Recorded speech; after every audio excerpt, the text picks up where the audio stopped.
Welcome to the WSO Weekly Wrap-Up, where I talk with my team about the 5 most trending discussions in the Wall Street Oasis community. Enjoy. All right, everybody, welcome to another episode of the Weekly Wrap-Up. It is, what day is it today, guys? Thursday, March 23rd. Matt's going to kick us off with the first topic. Perfect. All right, guys, glad to be back here. I think first topic we should discuss is from last week. We were trying to anticipate what Jay Powell was going to do with the FOMC this week, so yesterday, and it looks like we were right. So it's a 25% basis point hike that was announced, with possibly a future hike coming in, I believe, June is the next FOMC meeting. So we suggested it was going to be a 25 basis point hike, and I know myself, I was suggesting maybe a pause then. So it looks like we were at least half right. Pat, any thoughts on the current state of the markets? Anything from what Powell mentioned? What's your feedback on that? Yeah, I think it's just a very strange time because you have like such mixed signals coming in from everywhere. You have a strong labor market. You got inflation that doesn't really seem to be cooling as fast as we would hope. So there's kind of like that pressure. And then, of course, all the bank failures and all the stress there is kind of the counteracting data, which is obviously putting the Fed in even a tougher position. So I think that's probably why we got the 25 beeps and not the 0 because of the hot readings. Yeah. Well, I think I saw something where they mentioned Jay Powell and the crew there were definitely thinking of a pause. But I think because of specifically that hot inflation number, it's been too stubborn. And the jobs, they're just like it's the jobs, yeah. The way I think that he wants to see jobs come down because that should trickle to a decrease in like a deceleration in inflation. Services. It's a service, yeah. It's all service based. It's all service based thing. So I think their idea is still deliver the 25 beeps. It's gonna hurt banks, but I think they're willing to backstop a lot of the deposits. They're not coming out and saying they're gonna do a full blanket approach, but they have to anticipate there's probably gonna be some more pain that comes off the back of this raise and maybe a future one, so they're willing to help out a bit. Bill, what do you think? Because late last year we were talking about like when you might start putting some money to work. Are you feeling it's time, or what are you feeling? No. I think there's more pain. Yeah, more pain. It has to be because it's interesting because the rates now, terminal rates are at 5, and Jay Powell actually mentioned that base case is going to be 5.25. So there's still a 25 on the table. Even if they don't have it, like the market's still going to crash because this effective rate hikes takes about 8 months to go to real estate. And you're seeing all the REITs crash already. They've stopped dividends. People have stopped paying rent. Like it's all going to flow in. Once that happens, like even today, like I think banks are falling, right? I didn't see properly, but it came on the news feed or something that banks are still falling. So these small hikes are just going to have a major impact. Once that happens, the whole tech bubble needs to burst, and then I'll think about like putting money because look at Nvidia. Just look at Nvidia, like 150 PE or something crazy. There's no way that's not a bubble. This is interesting. So, I would say I think I'm on the complete opposite side of you on this opinion. I think this is the time when you have to be allocating capital. The way I see it, I'm thinking much more of like a 5,000 foot approach. As simple as this, you take a look at the S&P 500 chart the past 5 years, and I say to myself, all this negative stuff has happened to the world, whether it's COVID, wars in Ukraine, what else? Financial crisis in the US. And I'm seeing to myself, the chart's not looking that bad. It's kind of having that base, bottom pattern forming there. Like, what worse could possibly happen to make things go much lower? We're only at about 22 to 25% off the highs right now at the current levels. And I'm thinking to myself, all this negativity has happened and we're here. Like how much more could the negative train keep going? I don't think it does. I think when you're in this place, there's a lot of FUD. I feel like we're at peak fear, peak FUD right now for a lot of different industries. And I think depending on your time horizon, it is probably a good time to start building a position. My thesis is capture the meat of the move. You're not going to pinpoint the bottom. True, but one person's going to be the lucky guy that buys the bottom. It's going to be that's what people forget. Everyone wants a time. No, I'm not going to buy the bottom. I'm just going to wait until. He already traded Tesla beautifully. I think he bought it at 120. And then I sold it like 200 plus. But like I'm going to wait again. Like it's going to come to 120. Like fair value again. The thing is, it's interesting that you mentioned that despite having all these negative things, the market didn't go down. If I look at market as a way, in this way, that market should like basically what you're sort of saying, Matt, show you're reality. saying it should go down more. It hasn't come down that far, even with all this bad news. No, Yeah. but there's been some recovery, though, is what I'm suggesting. There's been some recovery, and we're now just chopping in a place now, this plateau here, where there has still been a sizable amount of negative information. The initial decline came around this time last year because the Fed announced an aggressive hiking schedule, right? But then since then, there's still been wars, financial crisis, crypto imploding. There's still been a lot of negativity that's come off as a result of where we're at now, and it doesn't seem like the market wants to go any lower. My 2 cents is I still think there's a lot of sideline capital that's really keeping things afloat. People maybe have these psychological levels in the market where they're willing to deploy. And I just think Powell is saying this is near the end. Like we got maybe one more hike. And you're just thinking of the progression of things, like we're here. Yes, he's going to give verbiage around, it might do more, might do less, but he needs to obviously be able to control the market. Can't have people seeing just green all the time. They need to be kept on their toes. But once that, and I think that the next important piece is going to be how long that hold takes place. How long are they going to hold the rates at this level? The dot plot is suggesting next year is going to be cuts. I think as soon as you see rate cuts, or even before that, because again, the market's forward looking, any anticipation of a cut coming, I think the market's just going to start screaming up. There's too much money on the side. Money's still been printed. Valuations are going to go back to where they were. And then inflation will take off again. And it takes off again. Right? But then the Ponzi keeps going. That's what it's all about. The Ponzi keeps going. Yeah, the most interesting part, now that you mentioned rate cuts, is most of the depressions that have happened actually happen after a rate cut. After a hike, a hold, and then a rate cut, all the things start going to shit, because at that point they kind of lose confidence. Because if they have to do a rate cut, it means they've broken something. So last time in 2008, they did a rate cut, and then the banks failed. But they did the rate cut to try to save it. I don't know if they only do rate cuts though when something breaks, right? The way I think our financial system is set up, from just the flow of money and everything, you need to have your rates at that Goldilocks environment where there's always growth, right? I think as individuals, we always our markets need to grow. Assets are going to grow in value. I think that's just the way things are going to, on a whole, not as on an individual per company basis, but the market as a whole is going to be growing. The way I think our financial system is set up is it needs to have that Goldilocks environment with interest rates where it does stimulate growth. You do want to have growth for your people, for your economy, for markets, or else if there's no growth, Agreed. I think, but Jay Powell just yesterday at his thing just said there's not going to be any growth in 2023. Yes, in 2023, but markets are. But so markets that just means. Markets are future looking, right? So it's not to say, right, you can't be buying thinking that it's, the markets are projecting what they expect the future market to look like, is how I see it. And again, my suggestion is, I'm not saying this year we see growth, but I think you have a 3 to 5 year time horizon. I think now is the time to at least start building a position. My 2 cents. But if you look at valuations, none of them make sense. They're not at a place where it's so future looking. It's still overvalued. Looking at current scenarios, wait for the next earnings, you'll probably see a lot of these things cracks start to come. Again, someone's gonna say AI push valuations up, but people still have to come to reality, right? Companies with cash burn, with no cash, are gonna find it harder to borrow, and that thing hasn't flown into the system yet, especially on the tech side of things. Cash, high cash burn companies, you could easily short them into September, October, buy puts on them, and you'd make money. And this then is not investment advice. It's not investment advice. I'm just saying, you could short them, because if you think realistically, interest rates is gonna first impact banks, then it's gonna impact real estate, and then finally it's gonna come to corporate finance, where because most of the growth relies on borrowings, and now suddenly you have credit tightening, and that's gonna impact all your industrials and whatnot. Maybe not the stable ones like Coca-Cola or whatever, but the rest of them, tech especially. Well, one thing I wanted to ask, and then we'll quickly pivot here because we're spending some time here, but I do think it's a good convo.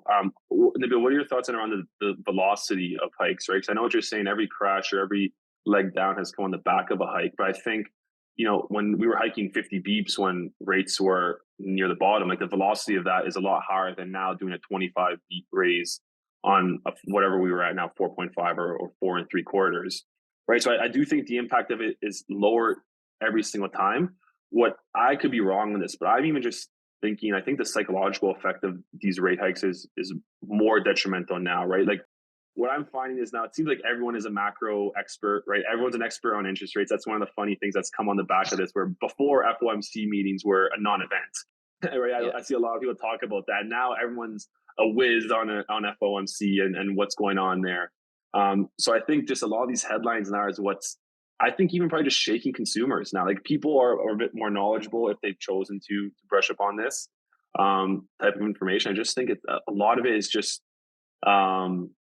But people, then this happens before every bubble, right? There's a saying from JP Morgan, like the original guy. He said, when my shoe shiner starts giving me stock advice, I know to get out. But like, the idea is when everyone's starting to talk about it, it's a very good time to get out of the market and ride it. I don't know though. You don't know. No one here that I know is talking about stocks to me anymore. And crypto. Okay, a lot of people for me, I hear are crypto talking. is quiet. Crypto, like I was joking with Pat because we have we help out with a friend of ours, WSO, a newsletter, crypto focused.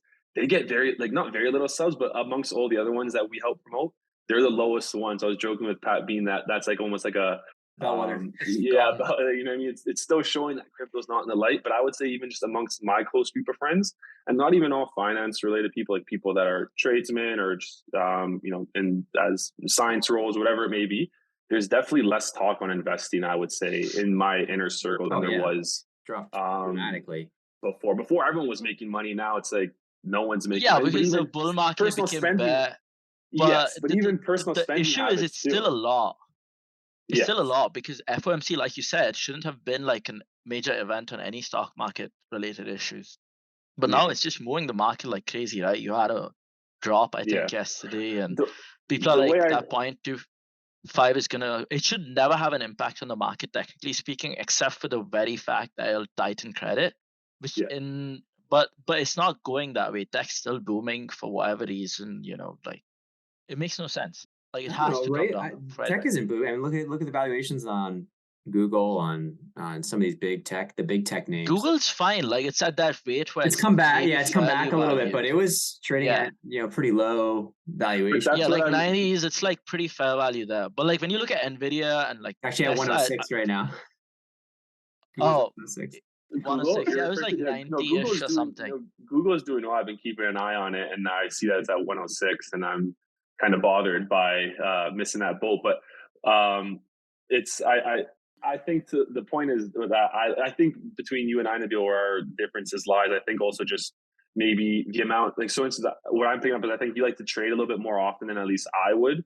So how I see it is like, yes, there could definitely be another 15% leg down, but in 3 years' time, is that 15% leg down on my purchase price going to be that impactful on like the amount of capital that I'd also be investing? Like I don't have a million liquid that I'm going to put in where that's going to make an impact on future returns. But for me, missing, if it does, I don't think it goes 15 down, but let's just say it does. I'm still sleeping happy though, because I still think in 3 years, in a good name for like a Google, for instance, or someone else, in 3 years, did that 15% really make that much of the impact? Because I just don't want to focus too much thought on this. Okay, real quick.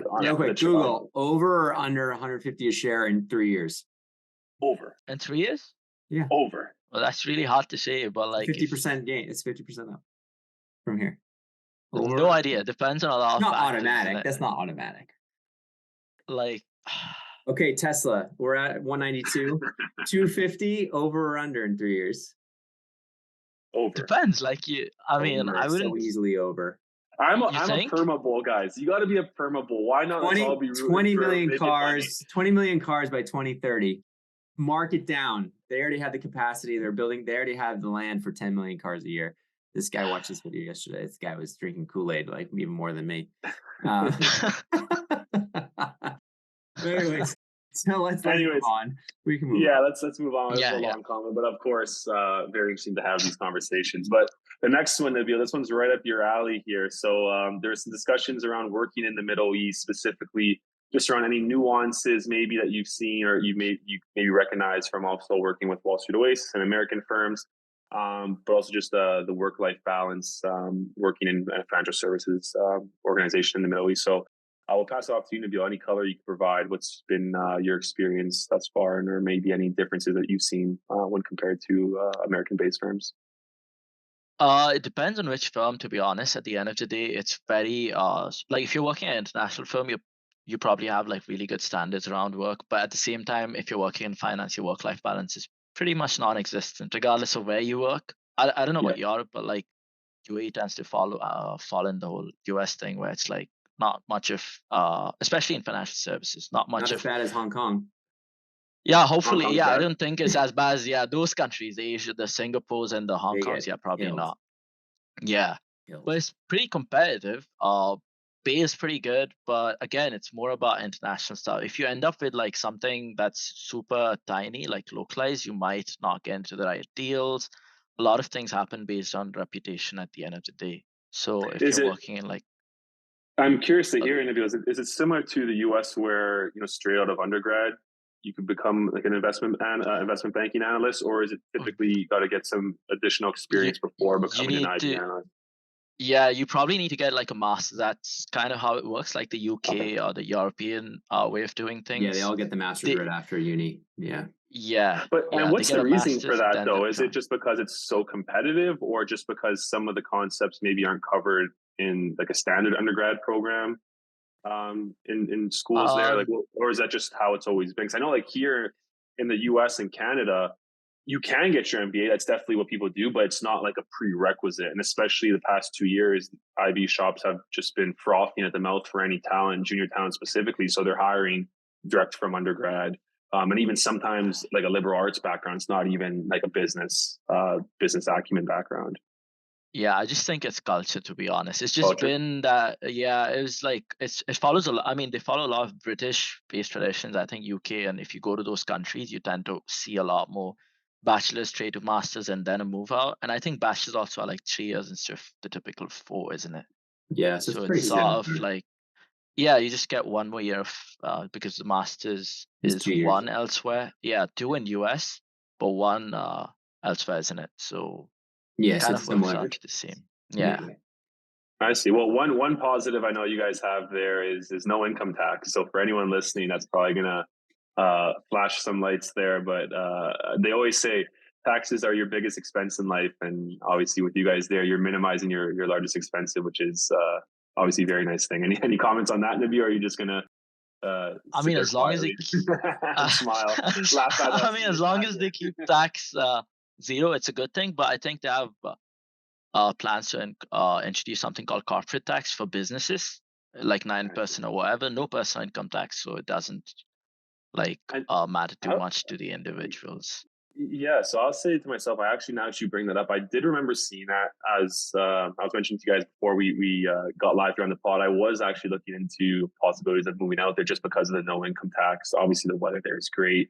Coming from Canada, where I'm at here, so definitely to me is very attractive. But then it got me thinking, how obviously does Dubai and other countries around there provide like a no tax environment?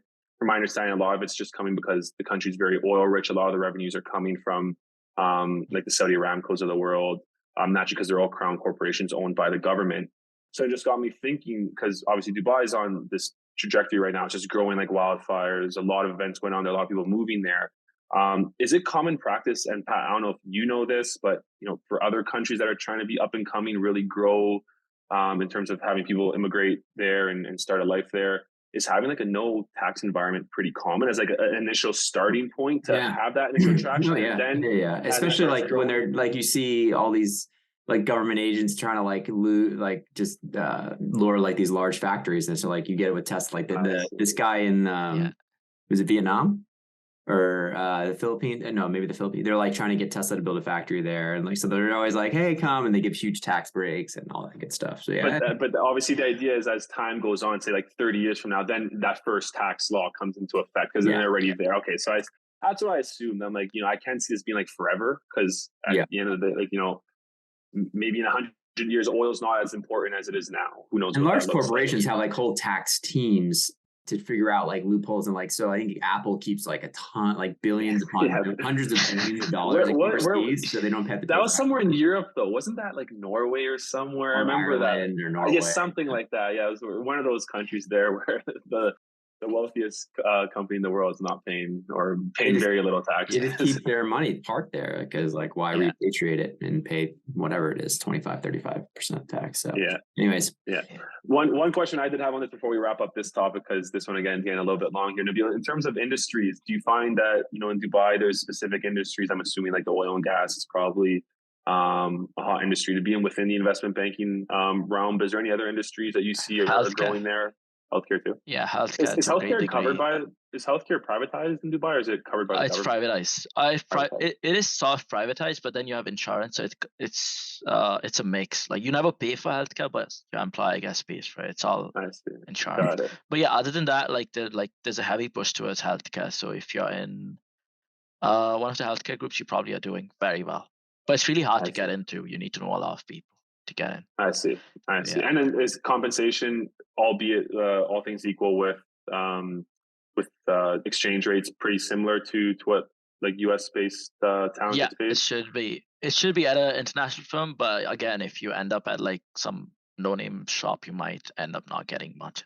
And cost of living is pretty similar to New York. Cost of living is similar to New York, right? Or no? It is, yeah. It is. If you're in Dubai, right? But is it similar where it's like if you kind of go a little bit further out, a little bit cheaper to live in? It is. If you stay out of the city, it's cheap. But then that ends up becoming a headache because you're traveling like 1-2 hours to work. And I also had the traffic there. I remember, I think I was talking to Guillaume about, he was saying traffic could get a little bit hectic. Well. Especially in Dubai. I'm based in Abu Dhabi. It's a little more expensive, but it's better in terms of traffic and just family. I mean, it's a little more quiet. But if you go to Dubai, the roads are like, you're going to be stuck in traffic during those peak office hours for a long time. Got it. Interesting, right? I guess it's a good thing. It's makes us feel a little bit better. Toronto traffic, New York traffic, California traffic seems like it's the same. I don't move, man. I'm at home all day, every day. Well, yeah, bro, Pat, you got it bad. Yeah, I'm obviously being remote. I'm at home, not stuck in the traffic. But exactly. California traffic too is brutal. It's bad. From what I heard. But anyways, let's get on to the third topic here. Last one. I think this one's a fun one, guys. So there's an interesting thread on the forum, specifically in our investment banking forum, around IB rankings. So I know this typically comes up a handful of times a year, gets a lot of engagement because naturally everyone's going to have their own personal opinions. But before we even hop into what the individuals' rankings were, I want to turn it to both Pat and Nabil to kind of get their thoughts on what they would rank some of these bulge bracket shops in a. We'll keep it a little bit simpler on a 1 through 5 tier here, but I'll list out some of these firms for you guys. You don't got to go through all of them, but just so you have them top of mind. Then we'll start with Pat. You kind of give your like A tier, B tier, and C tier.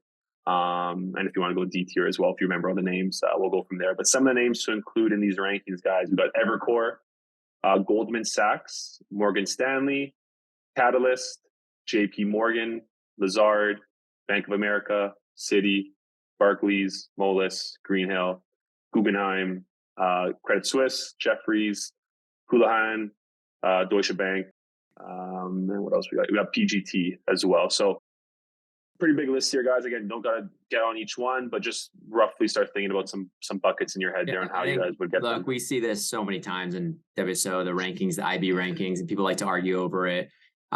What I always say is like the group you're at and the deal flow you're going to get is more important than the exact rankings. Like some of these, like to be able, they split it into like 5 different buckets where they're like saying Evercore is ahead of like JPM or Centerview, which is just like silly because if you're in the right groups at like JPM, or like it could be a much better experience than like if you're at a weak group at Morgan or Goldman, or vice versa. Like Lazard could be a better experience if you're like in the right group there. So I think if you're looking at like what they call the S tier or the top tier down all the way to like the B tier or B plus tier, then you're likely going to have better ops at like those higher names, like the Goldmans, the Morgans, the Evercore, CV. I would even, aside from industry, I think even just geographic location probably plays a factor too. Like, so for instance, obviously amongst this list, this was pre the big Credit Suisse and UBS debacle there, but nonetheless, like, Credit Suisse, they have actually like Jefferies, for instance, below Credit Suisse. And I would argue in the US, Jefferies is probably bigger, again, prior to everything, right? But like Jefferies is probably a bigger name. And I would put that on a higher ranking list, US based than, like what a Credit Suisse was. You know what I mean? So I think that's also something to take into it's funny account. they put B tier UBS below Credit Suisse, and UBS ended up buying Credit Suisse. Yes, I saw that. So this is kind of funny. It just shows you these rankings are kind of silly, and they're general kind of. If you want to go by firm, there's general broad brushes in terms of like overall strength and exit ops and name brand and prestige and all that good stuff. But like really what it comes down to when you're like recruiting elsewhere, if you're staying in the industry, people are going to care a lot more about your deal experience and like what group you were a part of and how you speak to that. That's going to matter like, 10 times more than the exact name. Of course, you want to be at a stronger name if other things being equal, but like it's funny because these rankings rarely talk about that. You sometimes have some knowledgeable members coming in and be like, I'd rather be at XYZ group at a much lower bank than they say this shit group at top ranking. Yeah, it's funny. I would say I think if I had to guess, this person here that made these rankings is probably an analyst or associate at Evercore because he's put them over like JP Morgan. Nothing against Evercore. Any Evercore. Hey, Evercore ranks really well in our data. It's a very good bank, a very good place to have a career. I just don't think it's over like JP Morgan. I think that's just a little bit silly there. And these are very different too. Like, they're very different. Like if you look at like Centerview has a very different model than a lot of the other banks. So for example, they'll pay more, but they expect 3 years. Like it's a 3-year analyst program. And I think the pay is like the highest though on the street compared to like even a Goldman or a Morgan or an Evercore. I think they pay.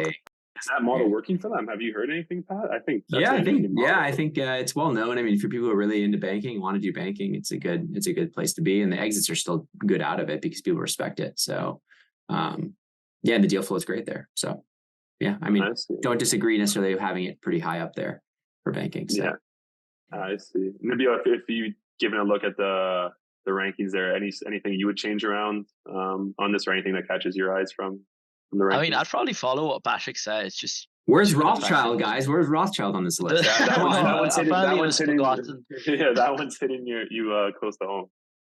Yeah, I mean, they got Greenhill in there. Greenhill's had a little bit of a struggle the last few years, but Moelis is in there, kind of in the middle. I think it's not that. Like if you I thought Bank of America was higher, to be honest with you. Like just from like an overall brand recognition. Like when I hear IB and I hear Goldman, Morgan, JP, Bank of America, those are always like a bucket of mine that I would always kind of hear. And then like the Barclays. Do you agree on Catalyst being like S tier? No, to be honest, so I don't know much about Catalyst. But Catalyst is tiny. They're in the industry. Size, No, in the industry they do like the dollar per banker that they make. Oh, okay, that's because they're doing like some monster deals. They're not doing as many deals, but they're doing some monster deals, and like they're a tiny team. So it's like for people who know, it's like okay. Well, Pat, one question that I have for you, and then I guess we'll wrap it up, just because you mentioned around like exit ops. Obviously, all these firms provide great exit ops, but specifically around like the industry. If you're on a specific like industry focused team, does that directly impact your exit ops in terms of like where you could like?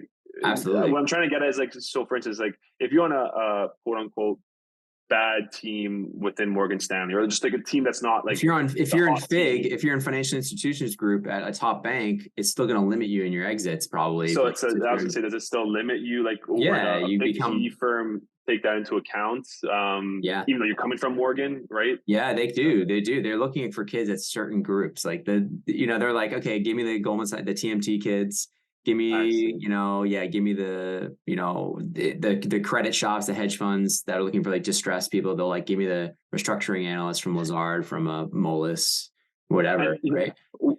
What is it though with TMT? I would say someone that's never actually spent time in banking. Like I've never actually been. Well, it's just they've done a ton of huge deals. Like they're usually on there. So like it's just. I always think like TMT is always like the one. Like everyone is Morgan always Stanley like, too. Yeah, the Menlo Park team here right near me does a lot of big deals in tech.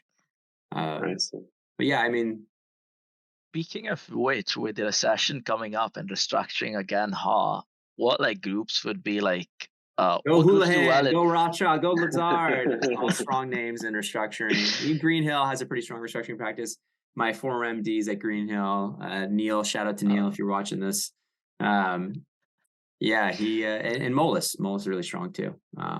in restructuring. So I think maybe Pat and I, when we launch our restructuring course in the future, that was Next conversation week? we had. Like there's Next certain week. Yeah, exactly. So next week there's going to be certain banks that we'll be able to target with industry groups there that are more applicable.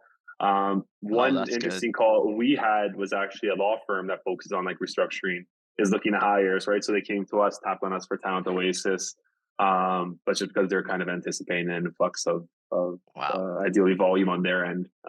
Right. So the bankruptcies are coming. SVB signature was next.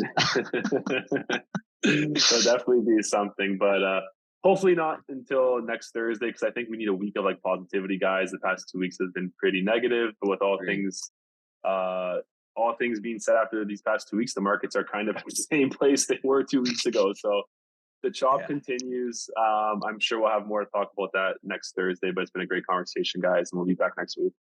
That was good. Thanks, guys. All right. Sounds good. Cheers. And thanks to you, my listeners at Wall Street Oasis. If you have any suggestions whatsoever, please don't hesitate to send them my way, Patrick at wallstreetoasis.com. Until next time.